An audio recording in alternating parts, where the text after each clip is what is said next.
Welcome to Spirits Podcast, a boozy dive into mythology, legends, and folklore. Every week we pour a drink and learn about a news story from around the world. I'm Amanda. And I'm Julia. And Amanda, at the time of recording this, we're going to be going on tour soon. We'll have gotten back by the time this episode comes out, but we're going to be visiting a lot of different cities, and we're going to be performing at a lot of different theaters. And as theater kids, you know the theaters? They're classically haunted. Of course they are. Almost the first thing you learn in theater, apart from like the difference between proscenium and theater in the round, is all the things you don't do to bring the ghosts of the theater upon you. Yes, superstitious bunch, theater goers and theater kids and people that work in the theater, right? But Amanda, what are some of the most haunted theaters in the world? Oh, I have a feeling we're going to find out. Yes, because I wanted to do a little roundup just to kind of give us an idea of what we might be running into during this tour that we're going on. I'm sure that we're not going to have nearly as haunted a theater as some of the ones that are on this list here. But, you know, it's better to be prepared. Not with that attitude, Julia. I welcome the hauntings. Let me say, I welcome them. None that will affect our AV or audience experience, but, you know, a light to medium haunting that will really sort of enhance my experience and our collective experience of the Rolling Bones tour. That's what I'm looking for. Well, Amanda, I'm going to tell you right away, a lot of these ghosts interfere with both audience and performer and AV stuff. So let's hope for less haunted than more haunted. But okay. You know, there's some exciting ones. I'm going to start with a bunch of ones here in the U.S., but we're going to go international for the second half of the episode. Ooh, yeah. Love it. All right. So the first one that I want to talk about is something that is kind of near and dear to my heart because I used to live down the street from this haunted theater. Is it the one what Lincoln was shot in? It is not. That is one that was close to me when I was living in DC, okay. But the Huntington Theater in Boston, which used to be known as the Boston University Theater, and before that, the Repertory Theater of Boston, is something that I used to pass every day, just going to classes and stuff like that. And I never knew that it was haunted until I started doing research for this episode. Apparently, it has a somewhat sad history, which... A fun fact about just old theaters, all of them have sad histories. Yeah, no, I bet. I mean, also a lot of people on the fringes of society would work in the theater, work in vaudeville, all these things. So it doesn't surprise me that there is a higher than average incidence of people who, you know, don't have societal protection or are whose lives intersect with crime, whether they wanted to or not. Yeah. And I mean, the thing is, as well as it's very hard to talk about hauntings and not also talk about sad things because usually a sad thing has to happen for a haunting to occur. Yeah, but we still get some thrill and interest out of it. And I think that's good. I agree. So the Huntington Theater is said to be haunted by the founder of the theater, Henry Jewett, who had opened the Repertory Theater of Boston in 1925. So certainly not the oldest on this list here. There are some old theaters on this list that we're going to be talking about. But Henry Jewett was an Australian actor who had opened the theater to be a home for his acting troupe, which was aptly named the Henry Jewett Players. Okay, all right. Within 5 years of opening the theater, the company went bankrupt and Jewett was forced to sell the theater, which then became a movie house. Sure. Okay. That's pretty early movie house. Yeah. Pretty early. A lot of times it's the theater goes out of business. It sits empty for many years. And then they're like, oh, we have this theater. It'll be easy to play the new thing, the movies, the talkies. Exactly. The moving pictures. So the legend goes that Jewett was so devastated by the failure of his production company that he ended up dying by suicide under the stage of the theater, and his ghost has been haunting it ever since. I'm just going to say, I feel like on the stage is better, but I won't psychoanalyze too much. Fair enough. Maybe he didn't want to be found right away, so it was one of those things where it was let's just do it out of sight. So according to the employees that work at the theater, which has been the Huntington Theater now since 1982, it is said that Jewett's spirit is tied to a painting that hangs in the staircase of the building's main lobby. Now, Amanda, I'm going to tell you a very funny thing, and I'm going to have you guess about a thing. So the painting that is hung of Jewett, he is dressed in a costume of a classic Shakespearean character. Can you guess which one? Oh, great question. Costume of a classic Shakespearean character. I'll say it's extremely ironic. If you're a theater ghost, Amanda, what's the worst costume you could possibly be wearing? I mean, you can't be McBizzle, can you? It is indeed Macbeth. Oh, no. Well, I was starting to think to myself, like, what costumes would give me a different character in Shakespeare? Because, like, they typically don't have, like, distinctive looks. But that's funny. I mean, that's one way to haunt your theater after your death. Yeah, it's pretty good. So it is said that if anything is ever out of order with the painting, strange things will occur. So, for example, if the lighting illuminating the painting doesn't work, people report that there are like disturbances in the bathrooms, even though they're closed off to the public. Or there is like packages are left in places that packages would never be found in. It's like kind of stuff like that, where it's like, okay, that's not like spooky necessarily, but it is like disruptive to the people who work at the theater. Yeah, which as a proprietor, like, I don't know, if I owned the Multitude Studio and I had to like give it up to someone later, I'd also low key want to like mess with their life a little bit. The other thing that they had was one time they had to take the painting down because they were repainting the lobby. And for the entire week that the painting was down, technical issues were plaguing the current production. Oh.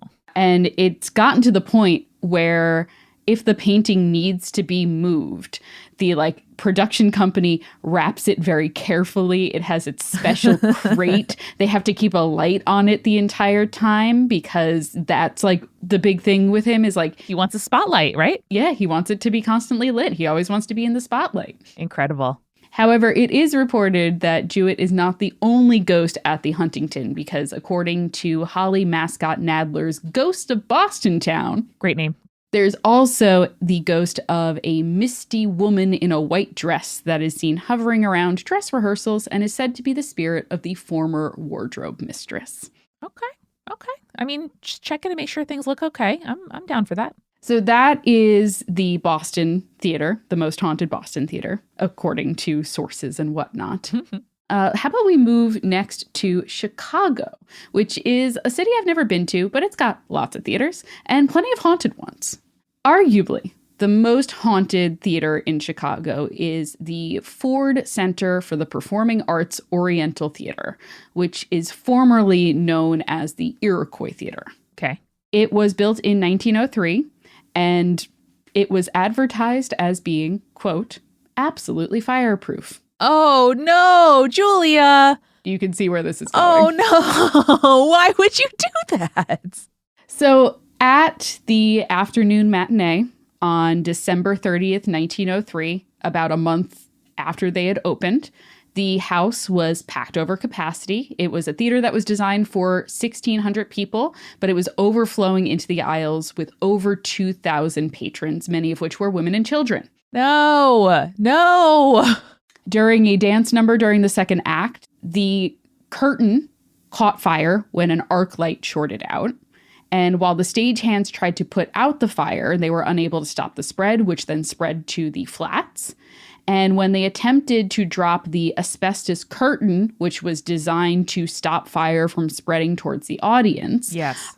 It too caught fire. Oh. And it was later discovered after the fact that it was not made of asbestos at all, but rather mainly out of wood pulp. No. Which, as you can imagine, made it even more flammable. I never thought there would be a situation where I say, God damn it, where was the asbestos? Yep. So the fire spread throughout the building, and it, as well as the hubris of the theater owners who called it fireproof, ultimately killed over 600 people. Jeez, that's brutal. It was an incident that led to major overhauls in the public building fire codes across the United States. So that is one good thing that came out of this terrible tragedy. But the building was eventually repaired and reopened several times over the course of its early history, but it was eventually razed and reopened as the Oriental Theater in 1926. Now, many actors have reported uneasy feelings in certain parts of the theater, especially in a rarely used back alley that has now been nicknamed the Death Alley. Oh. Because of the amount of bodies that they found after the fire. Actress Anna Gasteyer, who played Elphaba in the long-running production of Wicked that ran there for 4 years, reported that on the anniversary of the original fire, so December 30th, she had a paranormal experience during the closing of Act 1, which is defying gravity for anyone who knows Wicked. I was just going to say, I mean, you're typically up in a harness. Like, that's a technically, I'm sure they do a lot to make sure you're safe, but like, part of me would be a little bit worried every time. Yeah, so you're up in a harness during that part. It's a very loud musical number. It's also very like foggy. There's a lot of special effects going on. And Elphaba is supposed to kind of basically fly above the stage and the audience. And Gasteyer commented that during the scene, she noticed that there was like a lot of people standing in the wings in small groups, like more so than there usually are, like besides the stagehands and whatnot. And then after the show, she was walking back to her dressing room by herself, and she heard the sound of children crying. Oh, no. Very disturbing. Very disturbing. And then when she reached the end of the hallway, she like momentarily saw a woman and 2 children standing at the other end of the hallway, dressed in period winter clothes. Jeez. The woman supposedly nodded at her, and then all 3 turned a corner and disappeared. Oh, shit. So according to Gasteyer, she believes that since the musical is a play for families, the ghosts of the mothers and children would join them to watch the performance, and that's what she experienced.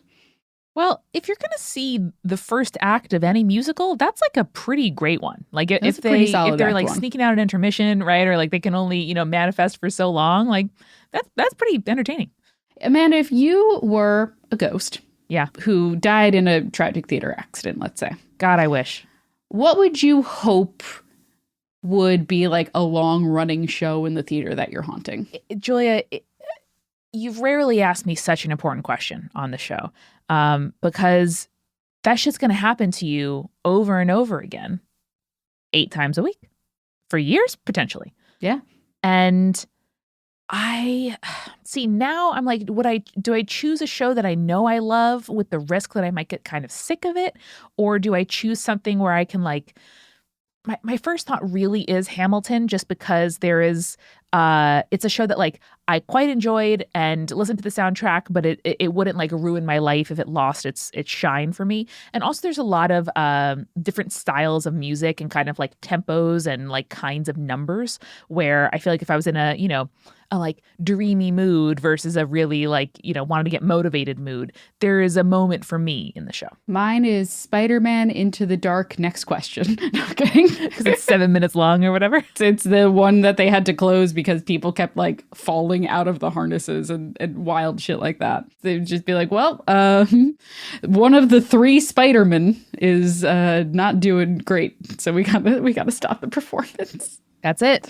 It would just be entertaining, I feel. You'd be like, oh, the shenanigans. They can blame it on me because I'm the ghost. And you could potentially get a new friend if somebody dies tragically in the accident. Oh, no. Too sad. Yeah, well, no one died during Spider-Man Into the Dark or Turn Off the Dark. Sorry, I got the name wrong. It's Spider-Man Turn Off the Dark. And they would, in fact, turn off the dark when the house lights went up and they said, sorry, folks, not today.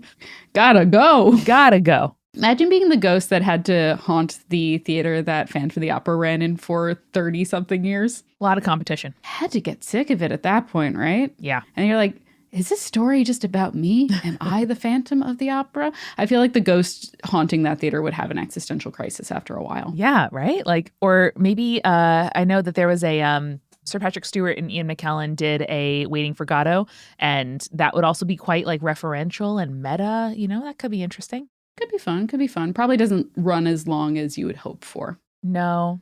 I think if I had my druthers, I would haunt like a repertory theater because there is, you know, quite a bit of variation. Or honestly, like I might be, is the first thought the best thought here? I might just want to haunt the Delacorte Theater in Central Park because you have Shakespeare in the Park every summer, something different each time. Occasionally, like a special event will be at the Delacorte or people will film for like a TV show, but it's just like a lovely setting. You can just have the city all around you.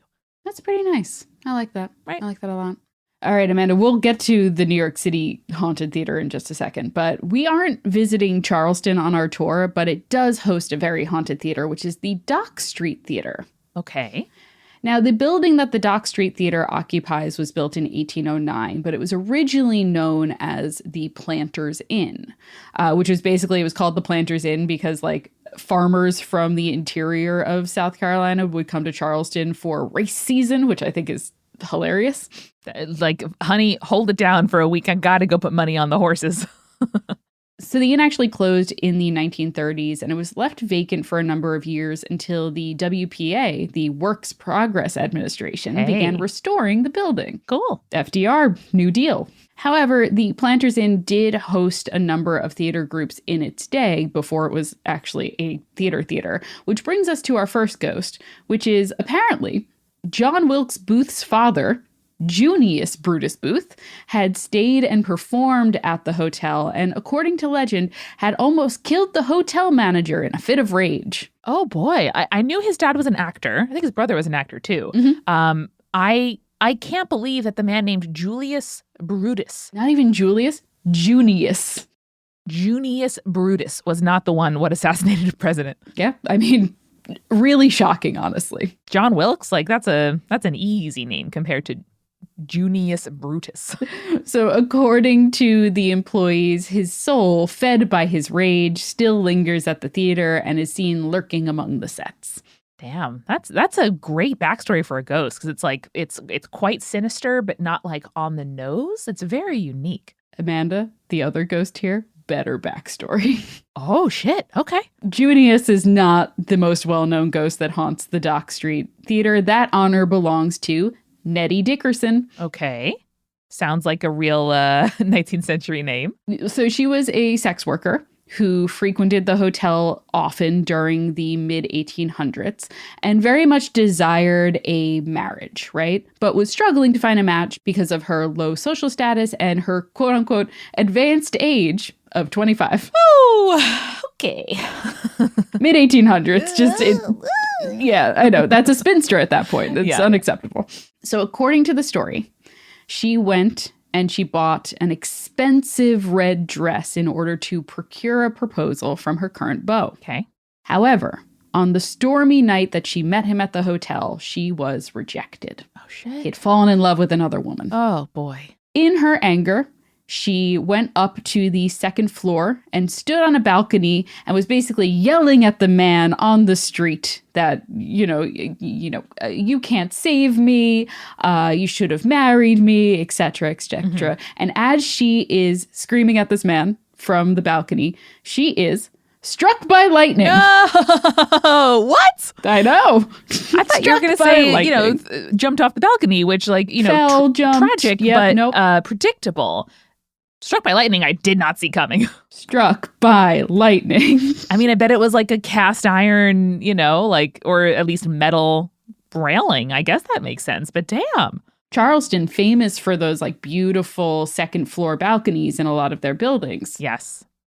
Poor Nettie, struck by lightning, and now, to this day, it is said that you can see Nettie's soul roaming around the theater in the signature red dress that she died in. I mean, what a look. Like, if you gotta go, struck by lightning in front of your ex, or your hopeful paramour, lit up like a comet in your most beautiful dress. Most expensive dress. It was worse ways. Pretty good. Worse ways. Good. Also, I really like that because it is the polar opposite of the misty woman in white. It is. You're like, Nettie went out in style and is still rocking that style. Yeah, she is lit up, she is crackling, she is sparkling, and she's full of color. Yes, I love it. Another very fashionable ghost is the one that we're going to be talking about now, but we're moving to a more local theater for us, the New Amsterdam Theater in New York City. Oh, sure. Currently, Disney's Aladdin occupies this theater, but did you know, Amanda, that it is also home to one of Broadway's most active ghosts, which is Hollywood starlet and Follies girl, Olive Thomas? No, I did not. So Olive Thomas was a very famous actress, well known for her kind of risque role in the raunchier late night show. It was a much more risque version, which was called the Ziegfeld's Midnight Frolic. Oh, which is horny as hell.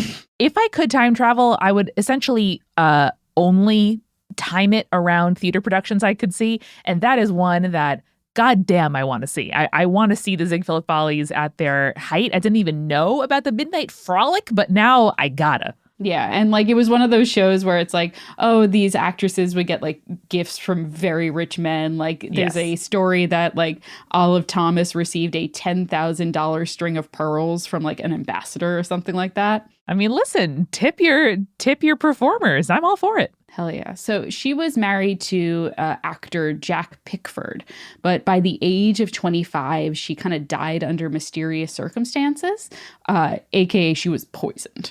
Oh, shit. So her death was ruled as accidental because she had supposedly, while drunk, drank a solution that her husband was taking to deal with his chronic syphilis. And that was what killed her, apparently. Sure. I mean, that'll do ya. So despite having died while abroad in Paris, her remains were brought back to the United States, and her spirit is said to haunt the New Amsterdam, which was the home of the Ziegfeld Follies, where her fame had begun. Now, the New Amsterdam had, by the 1930s, kind of fallen into disrepair. First, it was a movie theater, and then it was shuttered completely because of structural concerns. Ding, ding, ding. It is extremely skinny and tall, like the building that's over it, at least. I don't know when that was constructed, but if you see a photo of it, you're like, oh God, that's like a very old building. Yes. So Disney actually decided when they were entering the Broadway scene, they were like, we're going to make Broadway musicals based off of our movies. They were the ones who bought the New Amsterdam, and they sank $15 million into restoring the building. That's why you get a, 30-year run of like Lion King, Mary Poppins, Aladdin, like whatever Disney's popping out next. And Julie, this is the only Broadway theater I've never been to. Aladdin right now is about to celebrate, I think its 10th anniversary on Broadway, which is kind of wild. I think they got Todrick Hall in there. I like just recently heard a radio advertisement for it. I was like, whoa, okay. No, Disney's always flexing the marketing budget. Like you couldn't get tickets to the Lion King, but you also couldn't stop seeing advertisements for the Lion King when we were kids. So strange occurrences started during the restoration that Disney was putting on. Construction workers reported seeing a beautiful woman in a green 1920s style dress walking through the theater before abruptly vanishing. Okay, green, not a color we often see in hauntings. Again, keeping with the tradition that Nettie's setting up here, we're getting some bright colored ghosts. Yeah. So another story says that a security guard making his rounds one night felt someone tap him on the shoulder. And when he turned around, he saw the same woman in that green flapper dress walk through the wall onto 41st Street. Wow. Now, when the theater finally opened, the lobby was filled with pictures of famous stars who had played at the New Amsterdam in its heyday. And of course, a picture of Olive Thomas was included. Now, employees say that before entering and exiting the theater, they must blow a kiss good morning and good night to Olive in order to appease her spirit. Cute. And now this is my favorite fun fact about the ghost of Olive Thomas, which is apparently Olive only appears for men. And as such, according to a source that I read who did a tour with the Disney executives who ran the New Amsterdam Theater. Okay. All overnight guards at the New Amsterdam Theater are women so that they will not be bothered by the ghost of Olive. Wow. Kind of cool. Kind of fun. I mean, I don't know if there is a gender underrepresentation issue in security jobs. It feels like maybe someone would want to hire a man for no good reason. So I guess go those women guards. Happy Women's International Rights Day. Exactly, like we learned last episode. Yes. All right. So like I said before, the U.S. doesn't have exclusive rights to haunted theaters, but we'll hear about some from around the world just as soon as we grab our refill. Let's do it. Hello, everybody. Amanda here. Welcome to The Refill. It has been such an incredible few weeks as we were on the Rolling Bones tour and coming back and getting all of our feet under us and catching up on all of the stuff that we put to the side and got to say sorry, I can't answer your email. I'm on tour right now, which honestly was kind of the best reason to go on tour. And meeting, of course, all of you incredible, delightful conspirators. I got to put so many faces to names, and it was just an absolute pleasure. So thank you so much for coming to the show if you did, or following along on social media if you didn't. We are putting all kinds of incredible clips and photos and roundups of what we have been experiencing over the last few weeks on the road on Instagram and Twitter. So if you're not already following us at Spirits Podcast, or if the Instagram algorithm has eaten our posts and stories, please go ahead and add us to your close friends or whatever it might be to make sure you are following us at Spirits Podcast. Bren is clipping some incredible clips, and we are starting to post them with help of our social media assistant, Maddie. So please follow us. It has been a very fun time getting to sort of refresh and decide what we're going to be putting on social for Spirits. So we're hopefully making it easier than ever to share the show with your friends and to look forward to cute moments, including sometimes ones that don't make it into the final episode, but we do have on video. So check us out at Spirits Podcast.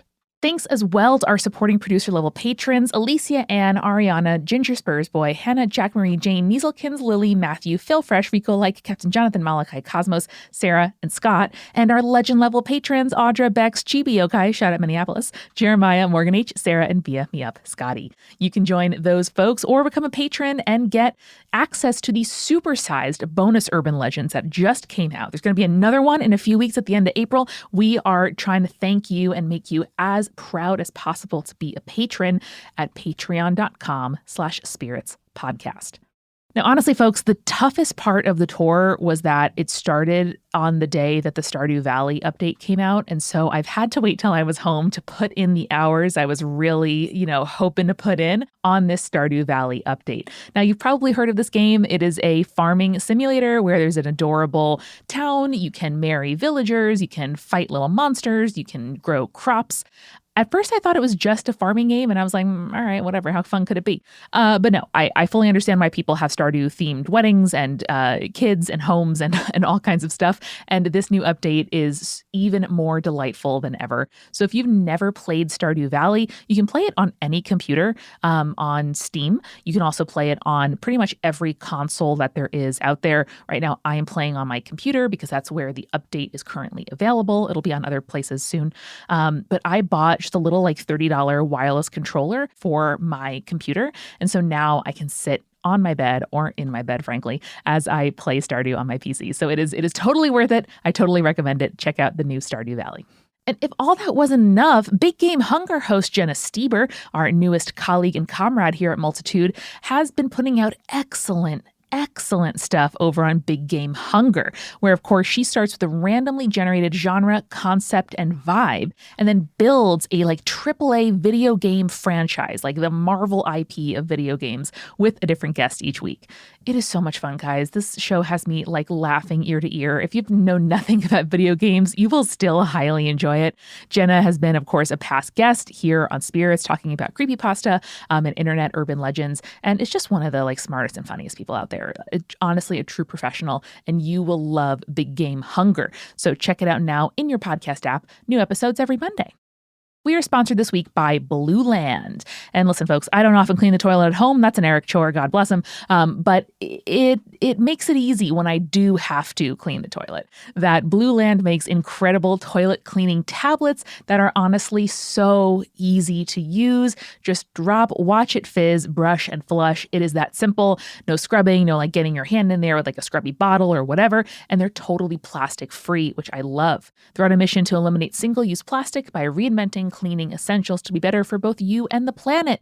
They are effective, affordable, and I love how easy it is to get the refills mailed to my house and how I get to take it up 2 flights of stairs, not heavy gallons of liquid, but light and sustainably packaged tablets. It makes so much more sense to add your own liquid, both for shipping and for schlepping. You know what I mean? So listen. If you want to get Blue Land, they have a special offer for listeners. Right now, get 15% off your first order by going to blueland.com/spirits. You don't want to miss this. Blueland.com/spirits for 15% off. That's blueland.com/spirits to get 15% off.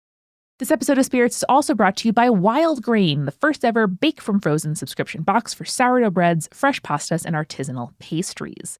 Now, I was happy enough to arrive home to a freezer stocked full of Wildgrain from the tour, and there was so much incredible stuff inside. Some sourdough loaves, some fresh pasta that we put in some like homemade broth. But honestly, my favorite item are the croissants. They're so easy to just bake from frozen. Honestly, you just like put it on the baking rack. You don't even have to use a sheet pan. It is the easiest thing in the world and makes me feel like a superstar when I get to have my own oven warm fresh croissants with blueberry jam. Oh my God. And you can now fully customize your Wildgrain box so you can get any combination of breads, pastas, and pastries you like. If you want a box of all bread or all pasta or all pastries, you can have that. Plus, for a limited time, you can get $30 off your first box, plus free croissants in every box when you go to wildgrain.com/spirits to start your subscription. You heard me, people. Free croissants in every box and $30 off your first box when you go to wildgrain.com/spirits. That's wildgrain.com/spirits or use promo code spirits at checkout. And now let's get back to the show.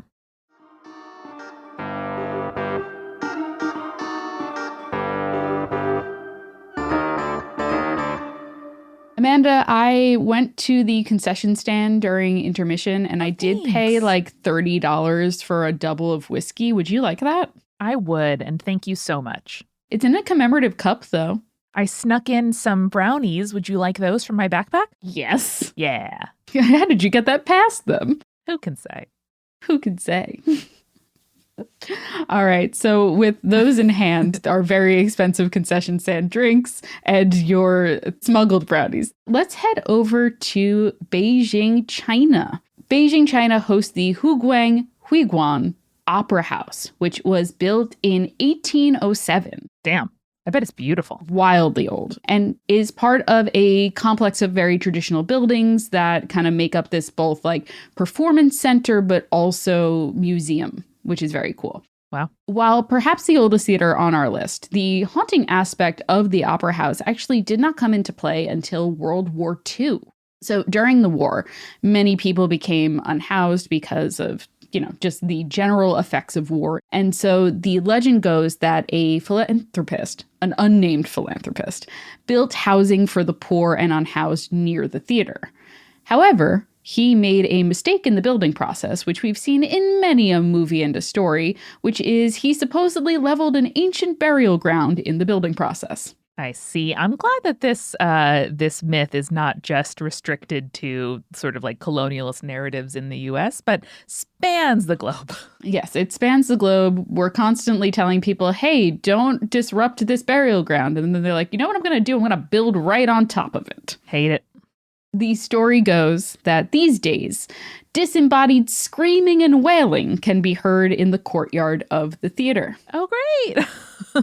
Just what I want to hear when I'm going to the opera. Tough. In particular, it is said that if you throw a stone while standing in the courtyard, don't know why you would do that, but okay. Whatever, a ghostly voice will scold you for the dangerous and destructive activity. Okay. I mean, I'm here for a ghost that kind of like upholds decorum, but I don't think it needs to like scream and wail when it's not being like, don't do that to people who are, I don't know, littering cigarette butts or something. So I think the disembodied screaming and wailing is the souls that were, disturbed when the graveyard was disrupted or the burial ground was disrupted. However, the voice that will scold you about throwing stones and doing destructive activities is supposed to be the old groundskeeper who haunts the area, who, after he passed away, stayed on in his position or to keep an eye on the opera house. There you go. There you go. That's nice. Again, I don't want the afterlife for some ghosts to be, oh, you must stay at your job and live in a capitalist hellscape for the end of your days. But if you really love your job, I guess that's not a terrible thing, And China, not capitalist, in theory at least. Oh, yes, true. So perhaps this ghost is just very dedicated and loves the space and wants to keep it pristine. I hope that's the case for him. I hope so if he's there and he's yelling at people for throwing rocks, that it's because he loves that place and not because he's like, and now I still have to do my job. Mm-hmm. All right, Amanda, when you think of haunted theaters, I'm sure a lot of people might think of the Phantom of the Opera. Oh, of course. Now, did you know, though, Amanda, that the Palais Garnier in Paris actually inspired the musical with a lot of different aspects? No, I did not. So, the Palais Garnier is said to have ghosts haunting the opera house, and most famously, it is known for the chandelier incident, which is an actual event that took place in 1896, which inspired the big Act 1 finale moment in The Phantom of the Opera. Oh, so, damn. in 1896, the counterweight supporting the grand chandelier above the audience detached and fell into the crowd. No, it's the last thing you want. Yeah. The body count, much lower than Chicago, thankfully. Only one person was killed, but several were injured. And while it was a freak accident, there were rumors that the opera ghost was to blame. Tough. Now, see, in 1873, the original Paris opera venue, before the Palais Garnier opened, had actually caught fire, which destroyed the space. And during the fire, a ballerina was said to have died, and her fiancé, who was the pianist for the orchestra, was also burned during the fire. Oh, man. Now, in his mourning and his pain, he was said to have retreated to the underground of the new opera house that was being built, the Palais Garnier, and was said to live beneath the theater until his death. There you are. We got the mass, we got the burn, we got the lost love. So many themes going on. There is one more thing that inspired Andrew Lloyd Webber's Phantom of the Opera, though, and it was said that the Palais Garnier, much like in the Phantom of the Opera shows, actually has an underground lake. Does it really now? It's not really an underground lake, but it is actually an underground reservoir that was built to house the water that kept rising up during the groundwork construction of the building. Oh, I see. I thought you were going to say it was for like fire suppression or something. But yeah, if there's groundwater and you can't like pump it away because you're building it in the early 1800s, I guess you just brick it up and hope it stays. I don't know. Yeah, famously, Paris and the catacombs and the kind of like labyrinths under the city is a big thing. And the Phantom of the Opera and also the actual Palais Garnier really play with that quite a bit, which I think is kind of cool. I'm looking at pictures now. What a gorgeous theater. It looks like the Vatican or something. Like it's so ornate inside. Yes, and it's just wild, and it ended up being the home to the Paris Opera, like the big opera that was famous in Paris at the time. So like it makes sense that it was so opulent. Mm-hmm. Very much so. All right, so across the channel from France, Amanda, we've got another haunted theater, which is the Theatre Royal, Drury Lane. Ooh, we gotta get some old London theaters in here. All right, so this is said to be, according to some, the world's most haunted theater. Drury Lane. I mean, it's in a fable or the children's rhyme and everything. There you go. So it was built in 1663, though the current building that it occupies was built in 1812, which makes it the oldest continually operating theater in London. Cool. Usually oldest means most haunted. Mm-hmm. So many ghosts are said to call the Theatre Royal home. Regency-era comedian Joseph Grimaldi, for example, as well as a figure that is simply referred to as the Man in Grey. Ooh, Man with a Hat, Julia, we love a just like eponym almost. Amanda, when I say that the Man in Grey is said to be an 18th century gentleman rocking a tricorn hat. There you go. I mean, and a gray cape. That's also just fashion from then, so I don't want to read too much into it, but that's very good. But he's got the tricorn hat. He's got the gray cape. He is said to be spotted in the upper box of the theater and has been by countless actors on stage, as well as audience members and stagehands over the years. He has been around for a while. And despite his scary appearance, his appearance during a production is said to bring good luck and success to those shows. So if he appears during it, it means like, this is a good show. It's going to be successful. Yeah. He doesn't come out for just anything. He comes out for the good shows. Yes, I like that. I'm like, discerning ghost. He has taste. You know how I said last week that I didn't like pranks? Mm-hmm. I am now thinking about how tempted I would be to, if I were working at that theater, to dress in gray and appear in that box. Just the temptation would be so strong.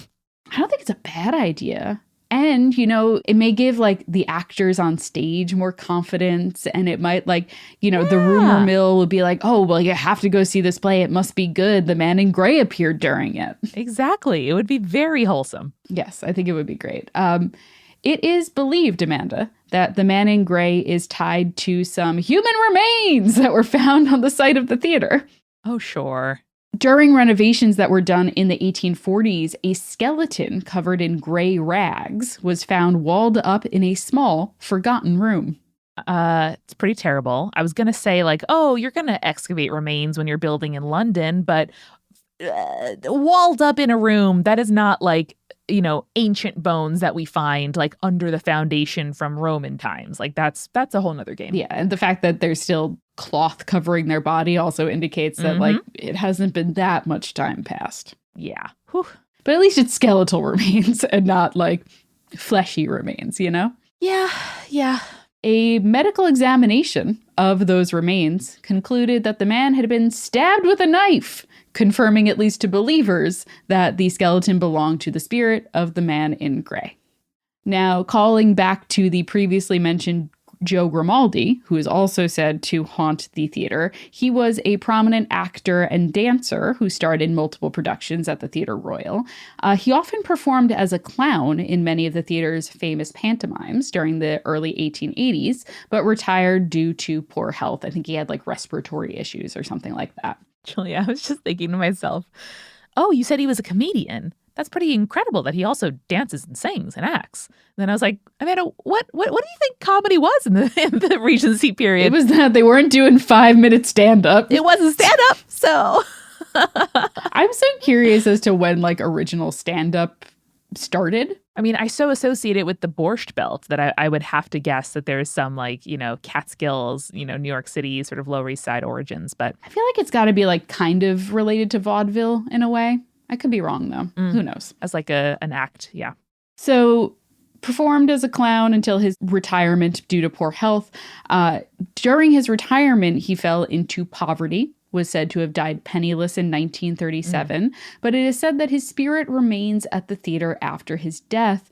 And many fellow actors have said that Grimaldi's ghost has visited them on stage and helps them perform better. Like he's there just like coaching them through it, which is very sweet. Oh. That is very sweet. Good for him. He's like, I really would have stayed acting until my death. If I could. If I hadn't had, you know, health problems. And now he's out there, you know, in the afterlife being like, you know, I think that if you approach the performance of King Lear like this. Yes, exactly. You might be able to get a laugh out of the audience. King Lear, not a comedy. This thing called a tight five was not present when I was working, but I picked up a thing or two in the last 100 years.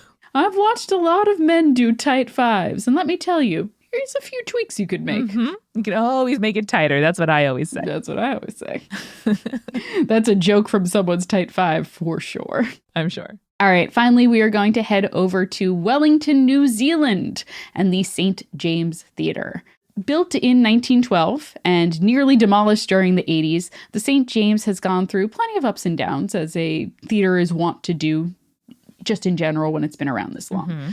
Originally in the same location, a theater known as the Fuller, after the name of the entertainer who built it in 1899, John Fuller, purchased land from a church to build a theater. Wow. Now, rumors say that the land bought from the church was not an empty plot, but rather was a raised cemetery, though there's no proof that that is actually the case. It's just rumor. But the Fuller was declared a fire hazard in 1911 and was demolished, only for the St. James Theatre to be built the following year. Okay. Better that it was a fire hazard than an actual fire. Yeah.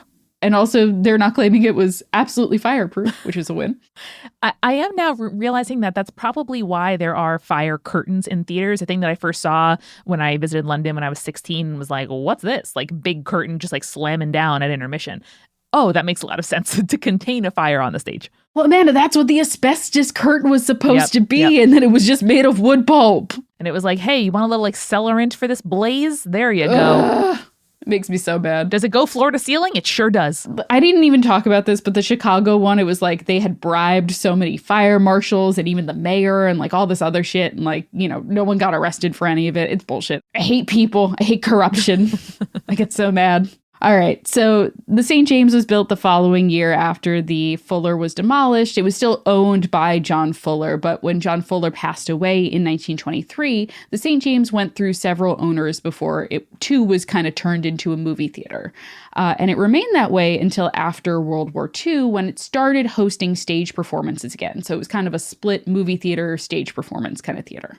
Cool. While some of the haunting is said to have been from that supposed cemetery, one of the most famous ghosts is the ghost of a Russian performer named Yuri. Now, Yuri supposedly fell to his death from the theater flies, and it was ruled an accident. But the rumors say that he was actually pushed by another performer, a woman named Pasha, who might have been his jealous lover. I see. Now, despite Yuri's kind of tragic death, he is considered a friendly ghost who enjoys like playing with the lights. He'll oftentimes turn them back on again after the cleaners have already turned them off. And he's like very like mischievous and playful. Okay. I like that Yuri has transformed this experience from, the tragic end of his mortal life to pranking. He's also, Amanda, famously said to have saved the life of one of the stage projectionists twice. The same guy twice. Same guy twice? Same guy twice. All right. Did this guy not learn his lesson? Did he have bad luck, or did management like force him in sooner than he expected? I'll let you be the judge of that, okay? Okay. So the story goes the first time that the projectionist was trying to find a light switch on a pitch black stage when he felt himself pushed backwards. Like kind of shoved. Yeah. In the, like, he's walking one direction, he gets shoved back like several feet. Yeah, wow. So when he finally managed to find the light switch, he switched it on, and he saw that if he had stepped any further where he had been searching for the light switch before he had been pushed, he would have fallen into the orchestra pit. Oh, damn. Which would have been bad. That's a deep fall. Oh, yeah. And what year was this again that this happened? I'm not entirely sure. It's more modern day, for sure. Well, I'm sure before there is like, automatic sensors and good glow tape, this is like a very real thing. Yes, for sure. The other story, the second time this ghost saved this man, he was on stage. I don't know why this is, but holding his infant son. Okay, do you take baby just, to like, work? cradling his infant with him. Sure, fine. Come to work with daddy. He's walking across the stage. Suddenly, he hears a beam collapse right above him. Whoa. He feels himself pushed out of the way. And then as he is pushed out of the way, falls to the floor, looks next to him, and his baby, his infant son, is quote unquote carried in the air out of harm's way several feet away. Oh my God. And the baby's totally fine. He's fine. He gets out of the way. The baby is unharmed. And just like Yuri saved the day. So he like saw the baby like float from like arm position like down to the stage. Correct. Whoa. That's wild, right? That is wild. So shout out to Yuri. Very friendly ghost here. Thanks, Yuri. And Yuri really balances out the other very notable ghost from the St. James Theater, which is the Wailing Woman. Oh, sure. Yep. She is a ghost that has been seen and most notably heard throughout the entire theater. Mm-hmm. The story goes that she used to be an actress who, after having retired, wanted to like have a comeback, wanted to make her name on the stage again. However, her first night back, she was booed off stage and later died by suicide. I completely get that this is a trope. I think I've read enough like murder mysteries starring older women protagonists that my first reaction is like, oh, sure. Like, how dare a woman over 30 like want to accomplish something, like let's leave her alone and support her. Yeah, unfortunately, the Wailing Woman, not a girl's girl. Her spirit is said to target female actresses, causing them accidents like sprained ankles, falling off ladders, even ruining their voices while on stage because she is jealous of their success. No, ladies, we have to unite against the patriarchy. You gotta be a girl's girl even if you're a ghost, okay? Especially if you're a ghost. Women need the extra boost. Famously, filmmaker Peter Jackson was said to have seen the Wailing Woman when he was visiting the theater at one point. I'm sure Peter Jackson finds his way into almost every New Zealand urban legend at this point. As he should. So, Amanda, while I don't think that we're going to have too many problems with ghosts during our tour, I will be sure to update everyone if we do have a ghostly encounter at one of our venues. But I think it's always good to be prepared for the worst when it comes to ghosts and performing. So I wanted to give us these things to kind of think about before we go off on tour. This is fabulous. And I think in the dressing room each night before the Rolling Bones tour kicks off Spirits Live, we should say to ourselves, hello, spirits. Welcome. It's us, your girls. We are girls, and we are ghost girls. So thank you for having us, and be nice. Yes, and every picture of like a lady ghost that I see, I'm going to blow a kiss to and say good evening and also good night. And thank you for letting us use your stage and not trying to kill us. And Julie, I'm not going to lie to you. I probably am not going to say the word Macbeth, just to be safe. Listeners, thanks so much for joining us for this episode. And the next time you see a ghostly apparition in the back of a theater, remember, stay creepy. Stay cool.